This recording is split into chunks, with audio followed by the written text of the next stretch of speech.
Hey folks, this is Vince with Dad's Gaming Addiction, and today we're going to quickly check out Let's Play Oink games. This is a collection of digital board games that you can find on Steam for about 25 bucks. The core game comes with about 7 games from the same company: Deep Sea Adventure, A Fake Artist Goes to New York, Startups, Moon Adventure, This Face, That Face, In a Groove, and Fafnir. You can see all of those games and their descriptors on the Steam store page. There are 3 DLCs that you can purchase. There's Scout, 9 Tiles, and Make the Difference. Each of those will run you $6 should you want to pick them up individually. So because there are so many games, I'm not going to sit here and explain each and every game. I'm going to comment more on the interface and maybe run you through 1 or 2 of the games as a sample to show you what you're getting into. One thing about the interface I will say, it's really cumbersome to get through. Trying to adjust the options, for example, just the sound. You have to click on this button, that opens up this submenu. Click on this button, that opens up this submenu. So it's like there are a lot of button presses to get to where you want, and I think that's a mistake. There's also a separate instance for offline and online, both of which you can play local or solo or multiplayer. In some cases, you can do certain things in one setting, but not the other. As an example, there's a game where you're going to be, it's called Make the Difference. It's sort of like those old school picture books where you have to spot the difference between 2 different pictures. Well, you're actually creating the differences and trying to get the other players to solve those things. And I was just trying to play it, to try it out, but it doesn't support CPU. Some of the games have computer support, others do not. There are a couple of judge games in this game, for example, or like in Apples to Apples, you judge cards. The computer can't obviously do that. And likewise, they can't play this Make the Difference game. So I'm in my multiplayer table with a room code and everything, but I just wanted to play the game to try it out, and I couldn't. So I had to back out to the offline mode, to single player, and I was able to attempt it there. I really wish that they would have combined all, like, both of those instances, those presences. I wish they would just combine them both into one setting. It would make it so much easier. Just, have one area that can do solo, multiplayer, local multiplayer, online, whatever. Just, I don't want to have to back out to try one thing, is what I'm saying. So just getting around the interface, trying to find the mode that would suit you best.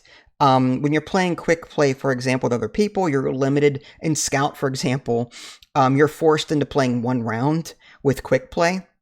But if you play with friends, you can set the number of rounds to like a full game. So it's either 1 round or full game. It's really weird. So I wish they would just combine that all into one and make it so much easier to navigate.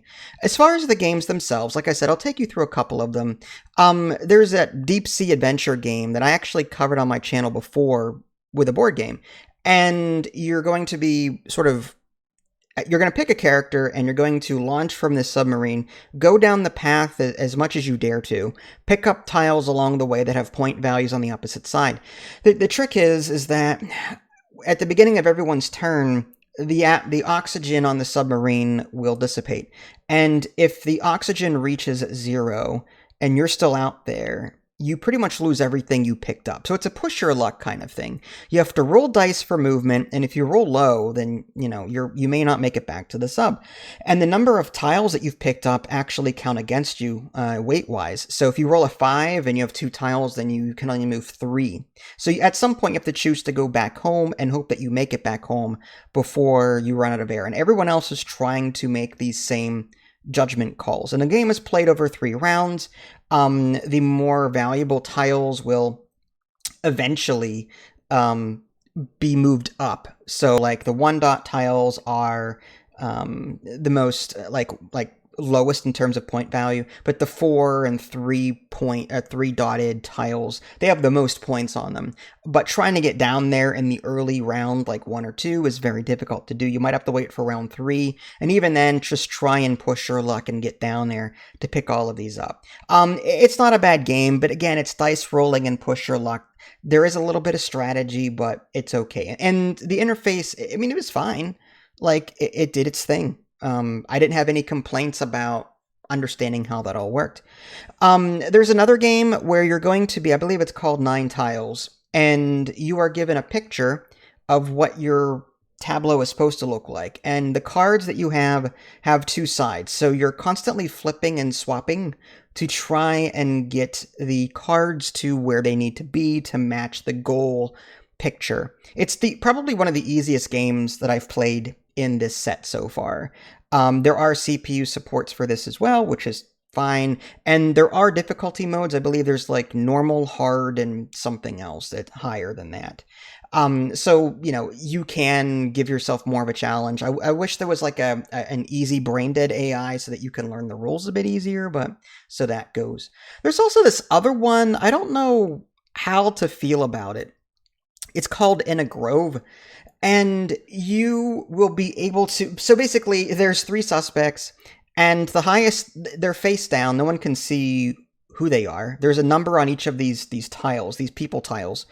And the highest number of the 3 is the guilty party, unless there's a red 5 in one of the 3 that are hidden, 3 suspects, in which case the lowest number is the suspect. So you are given limited information, and you're going to be placing a bet, like 1 token, on where you think the murderer is. So if I pick the 6, for example, I have to hope that the other face down tile that I didn't see is not a 7 or an 8, for example. And the numbers that are available and, you know, brain and dead tiles, that all depends on the player count. But after everyone has seen some of the information, you're going to be, you know, placing these tokens down where you think the murderer is, and then you're going to score points. Your goal is to basically stay at 0 points.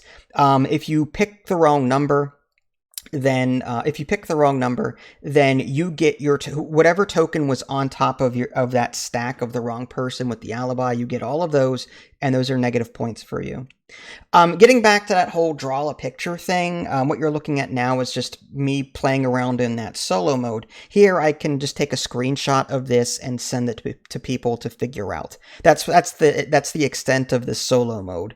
But typically, you should really be playing with other people. But you get to sort of place objects in the environment, and the larger you make it, or the more complicated you make it, the more points they're worth, which is kind of cool.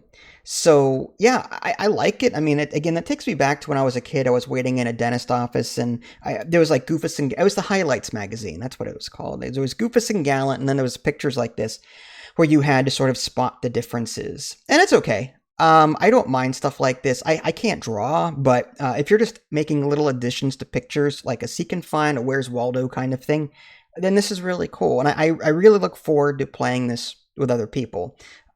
So yeah, there's that. And then lastly, there was a game that I really liked. It's one of the DLC ones called Scout. And it's a card game. It was more complicated, but it's kind of... I don't want to say it's a trick-taking game, but you're trying to one-up the active set that's in the middle of the table. You can either put down a set of all the same number or of runs, so like a 2, 3, 4 kind of thing. The catch is you cannot rearrange the cards in your hand, and you have to pick cards that are next to each other in your hand when you're creating your sets. So you can either scout, which means take one of the end cards from the center, from the active set. When you do that, you give the player with the active set a point, which is bad. You don't want to give them points. And you get to take that card, and that's it. These cards are also oriented either up or down. So when you take the card, you can rotate it up or down, and the little number above the upper left number is like, if you were to flip it, that's what that number is, which is kind of cool. So long story short, you're trying to create the biggest set possible so that other people cannot up it and then have to take from that set and give you points. and the game will end in a couple of different ways, but like that's the primary goal of this. And there's a strategy in this that I haven't really figured out yet, but I really enjoyed it. So all in all, this isn't bad. I just, my biggest complaint with this particular Oink Games package is the interface and just navigating offline versus online and stuff like that. But go check it out. It's a lot of fun. This is Vince. Thanks for watching, and I'll catch you all next time. Take care.